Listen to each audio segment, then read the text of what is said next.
Hi guys, good evening. और इससे previous video में हमने instantaneous and average rate of reactions के बारे में डिस्कस किया था, जिसमें हमने एवरेज और इंस्टेंटेनियस रेट ऑफ रिएक्शंस कैसे हम सॉल्व करते हैं, उसके न्यूमेरिकल्स को कैसे सॉल्व करते हैं, नेगेटिव साइन क्यों आता है रिएक्टिंग स्पीशीज से पहले, तो ये सब हमने डिस्कस किया था। और आज हमारा today topic is the law of mass action. जो हमारा आज का टॉपिक है that is the law of mass action. तो लॉ ऑफ मास एक्शन, सबसे पहले ये लॉ प्रपोज्ड कितने किया था? Proposed by Guldberg and Waage. This is the name of scientist. Guldberg and Waage ने इसको रिप्रेजेंट किया था या इसको प्रपोज्ड किया था। तो this law is proposed by the Guldberg and Waage. इस लॉ के अकॉर्डिंग सबसे पहले रिएक्शंस के थ्रू समझते हैं। Let consider a reaction means chemical reactions, ठीक है। A plus B to form product. A plus b reacting species है और ये आपका फॉर्मेशन कर रही है किसका? प्रोडक्ट का। तो rate is proportional to product of molar concentration of a and b. जो रेट होता है that is directly proportional to the molar concentration. किसके इक्वल होता है? Molar concentration of the reacting species a and b. अब जो bracket में जो हम एनक्लोज करके इसको लिख रहे हैं, तो ए और बी जो है वो यहाँ पर रिएक्टिंग स्पीशीज की कंसंट्रेशन, क्या है यहाँ पर? रिएक्टिंग स्पीशीज की कंसंट्रेशन, ठीक है। प्रोपोर्शनल के साइन को हम रिप्लेस करके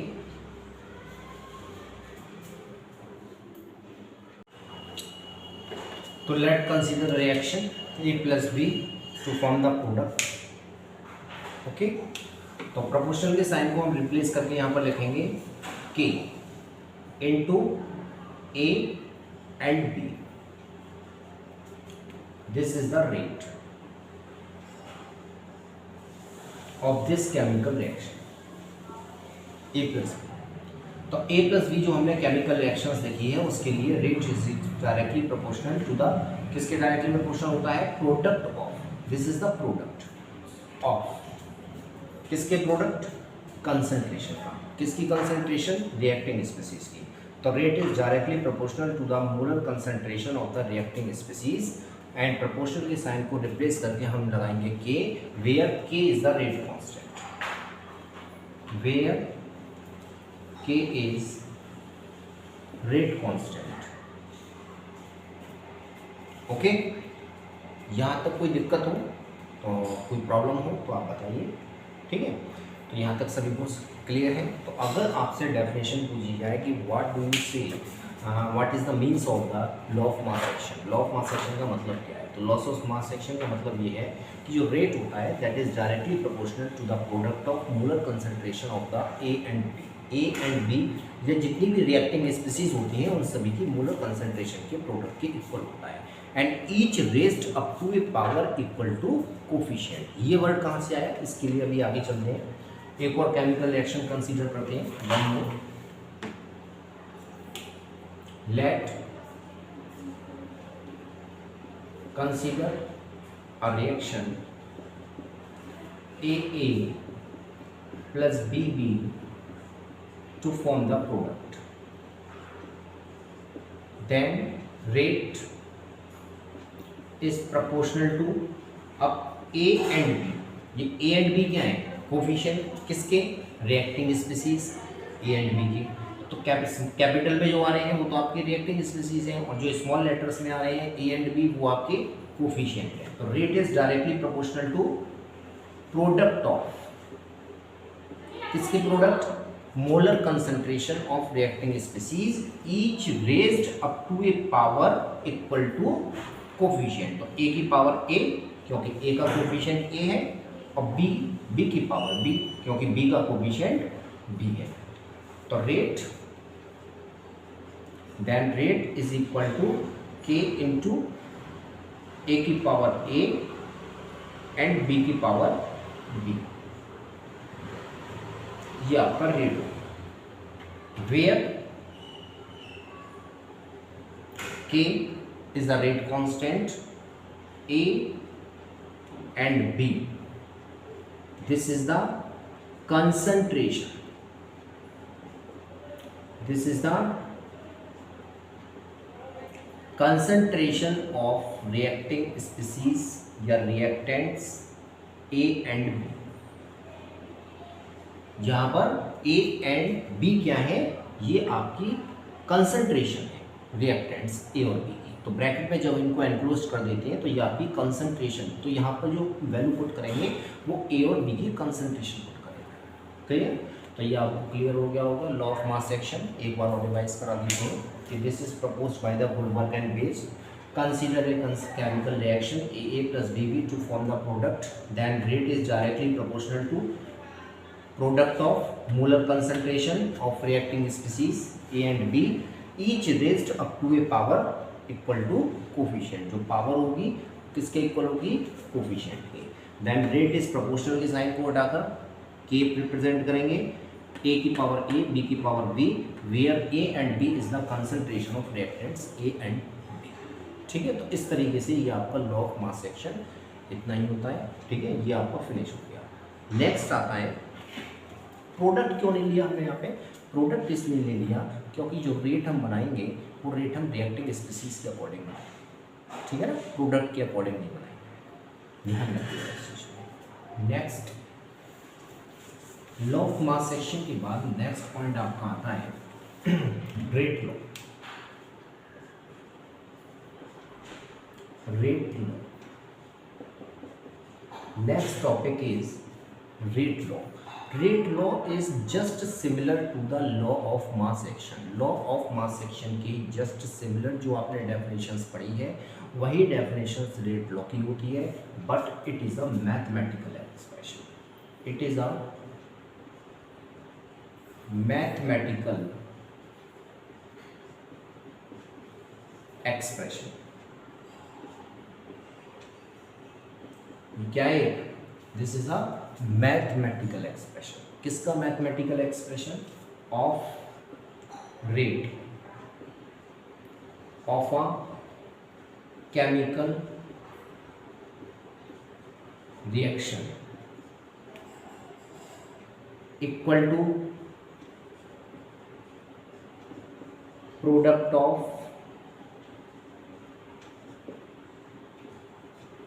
concentration of reactants each raised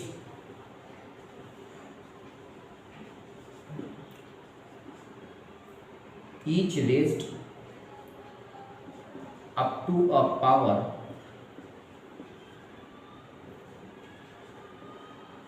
equal to may or may be not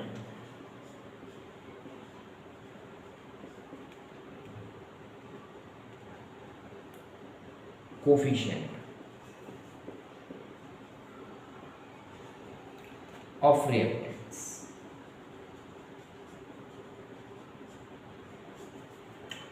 अब इसको समझिए, रेट लॉ क्या है? ये एक मैथमेटिकल एक्सप्रेशन है, मतलब हम मैथमेटिकली एक्सप्रेस करते हैं किसको, रेट। किसके रेट को? रेट ऑफ केमिकल रिएक्शंस की। किस equal to product of, product यहाँ पर वो प्रोडक्ट नहीं है, प्रोडक्ट का मतलब multiply, product of concentration of reactants each raised up to a power equal to, अब इक्वल हो भी सकता है पर नहीं हो सकता, मे और मे नॉट बी, सॉरी मे और may not B coefficient of reactants. जो पावर होगी वो रिएक्टिंग स्पीसीज के कोफिशिएंट्स के इक्वल हो भी सकती है और नहीं भी हो सकती है। तो ये आपका मैथमेटिकल एक्सप्रेशन कहलाता है रेट लॉ। अभी आपको डेफिनेशन क्लियर नहीं हुई होगी, मुझे पता है प्रॉब्लम आई होगी समझने में, तो इसको अभी एक एग्जाम्पल के थ्रू क्लियर करेंगे। ठीक है, तो सबसे पहले तो आप रेट लॉ समझ लीजिए। It is the mathematical expression of rate of chemical reaction equal to product of concentration of reactant each raised up to a power equal to may और may not be. Law of mass action में क्या था कि वहां तो equal ही किसके, coefficient के, but यहाँ पर जो पावर है वो कोफिशिएंट्स के इक्वल हो भी सकती है और मे नॉट भी नहीं भी हो सकती है। ठीक है, दोनों ही बातें हैं। तो तब हम उसको कहते हैं रेट लॉ। ठीक है, अब कैसे बनाते हैं, एक एग्जाम्पल के थ्रू समझते हैं। Such as nitrogen react with hydrogen to form ammonia gas, multiply by 2 multiply by 3, आपको पता है कि मल्टीप्लाई क्यों किया है, बैलेंस करने के लिए। ठीक है, अब आप 12th स्टैंडर्ड में तो आपको पता है कि बैलेंस कैसे किया है। ओके, अब आपको रेट लॉ बनाना है। रेट लॉ, तो rate law is directly proportional to, मैंने डेफिनेशंस में क्या बताया था, पीछे वीडियो में आप जाके देख सकते हैं, equal to product of concentration of reactant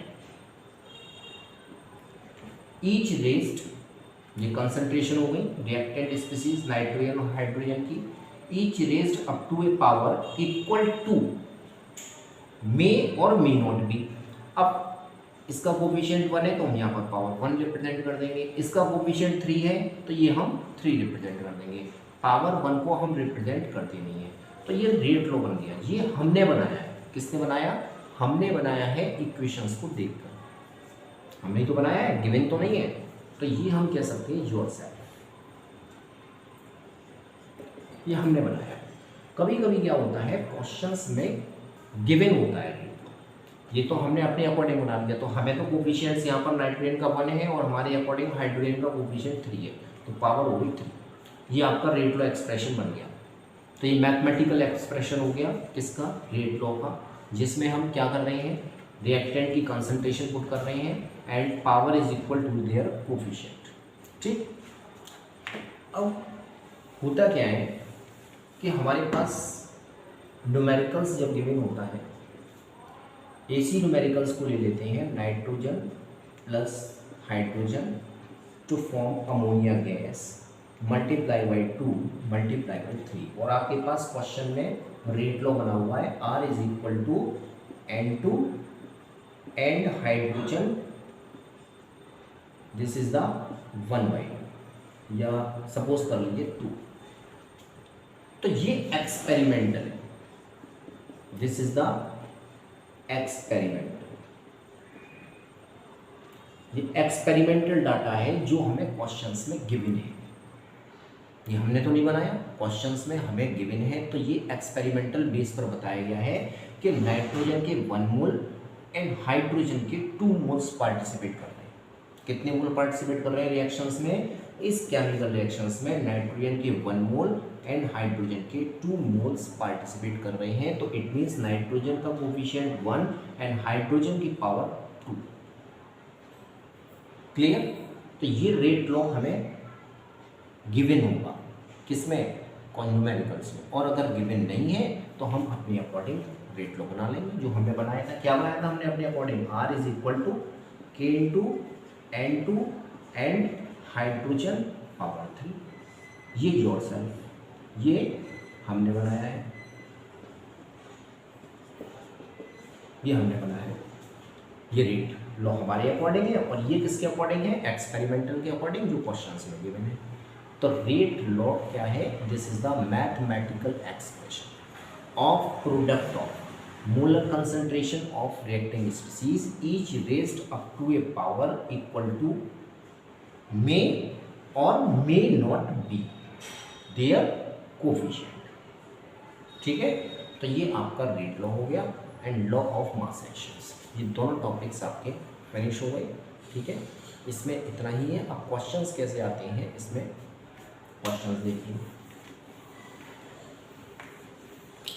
अब आपसे कह देंगे कि hydrogen plus chlorine to form the 2HCl। ठीक है, आप इसके लिए determine rate law expression,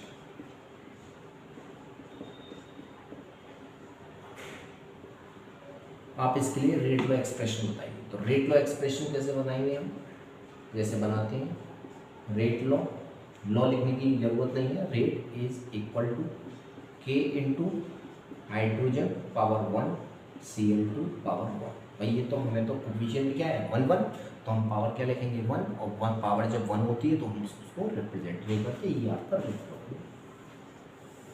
this is the answer, ये आपका रेट लॉ एक्सप्रेशन है। ठीक है, एक और क्वेश्चन देखिए, one more. Ammonium react with HCl to form the ammonium chloride NH4Cl. तो rate is equal to K into NH3 power 1 HCl power 1। ये हम अपने अकॉर्डिंग बना रहे हैं, योर सेल्फ, ये गिवन नहीं है। ये आपका रेट लॉ एक्सप्रेशन हो गया। ठीक है, तो इस तरीके से हम रेट लॉ बनाते हैं। और law of mass section name से आता है पेपर में, तो what do you mean by law of mass section, तो वो आप बता सकते हैं।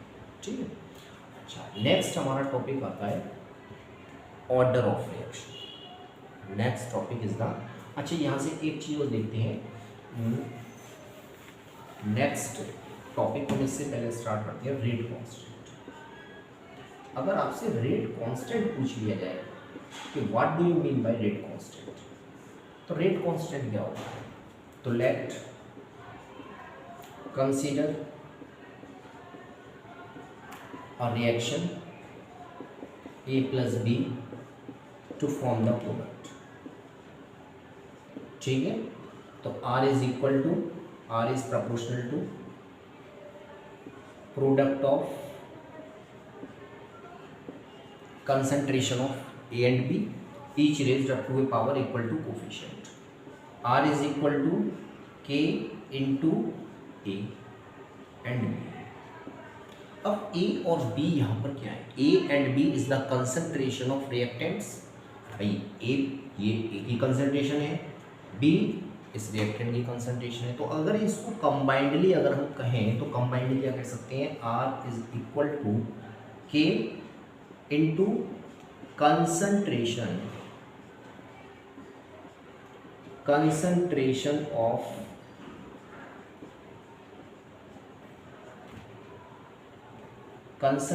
of reactants। ओके, अब इसकी पावर 1 है और इसकी पावर 1 है, तो दोनों को जब प्लस करेंगे तो 2 आएगा, लेकिन हमें नहीं पता, तो हम यहाँ पर एक कॉमन डिजिट यूज करते हैं, कॉमन इंटीजर यूज करते हैं, that is the n। n क्या है यहाँ पर, where n is the sum of power, जो रिएक्टिंग स्पीसीज पर जो पावर आ रही है उन सभी का सम। ठीक है, तो सपोज करिए हम इस रिएक्शंस में अगर यहाँ पर A ले लें और यहाँ B ले लें, तो इसकी पावर A इसकी पावर B, तो यहाँ पर अगर हम A प्लस B लिखेंगे तो इसको रिप्लेस करके हम लिख सकते हैं K into concentration of reactants और पावर n। तो n stand for sum of power, तो A प्लस B को हम रिप्लेस कर सकते हैं किससे, n से। क्लियर, यहाँ तक क्लियर हो गया होगा। ये आपकी कोफिशिएंट है एंड A प्लस बी, जब हम टोटल ये कंसंट्रेशन ऑफ रिएक्टेंट ले रहे हैं तो पावर सम करेंगे A प्लस बी, और इन पावर के सम को हम किससे रिप्रेजेंट कर रहे हैं, n से, जहाँ पर n stand for sum of all power of reactant species. ठीक, if concentration of reactants is 1 mole liter, 1 mole liter equals, अगर हम कंसंट्रेशन को 1 कर दें then R is equal to K। R किसके इक्वल हो जाएगा, K के, या K कह सकते हैं और ये भी कह सकते हैं कि rate constant K is equal to R कह सकते हैं। तो रेट कांस्टेंट की डेफिनेशन क्या होगी, rate constant of a chemical reaction या in a chemical reaction, rate constant is equal to rate of reaction when concentration of reactant is 1 mole या unity। जो रेट कांस्टेंट है that is equal to the rate of reaction when concentration of reactants is 1 mole litre inverse. तो अगर सभी reacting species की concentration unity है 1 मोल है तो इट मींस रेट कांस्टेंट जो है वो आपका रेट ऑफ रिएक्शंस के इक्वल है। ओके, तो ये रेट कांस्टेंट आपका क्लियर हो गया होगा। अब इसकी यूनिट, तो नेक्स्ट वीडियो में हम रेट कांस्टेंट की यूनिट्स पढ़ेंगे, ठीक है, इसके न्यूमेरिकल्स एंड केमिकल काइनेटिक्स में यूनिट बहुत मेन है, इसलिए आप यूनिट पर मेन फोकस रखिएगा क्योंकि एग्जाम में यूनिट से रिलेटेड क्वेश्चन जरूर आते हैं। तो आई थिंक आज का जो कॉन्सेप्ट है वो क्लियर हो गया होगा सभी को, जो भी हमने पढ़ाया है, ठीक है। अगर आपका कोई डाउट्स है तो आप डाउट सेक्शंस में कमेंट्स में लिख सकते हैं, ओके बेटा। एंड फिर एक वही सवाल कि अगर आपको वीडियो अच्छा लगा हो, आपको समझ में आया हो तो लाइक एंड शेयर करिए and may also subscribe. Okay, thank you so much, bye bye, best of luck.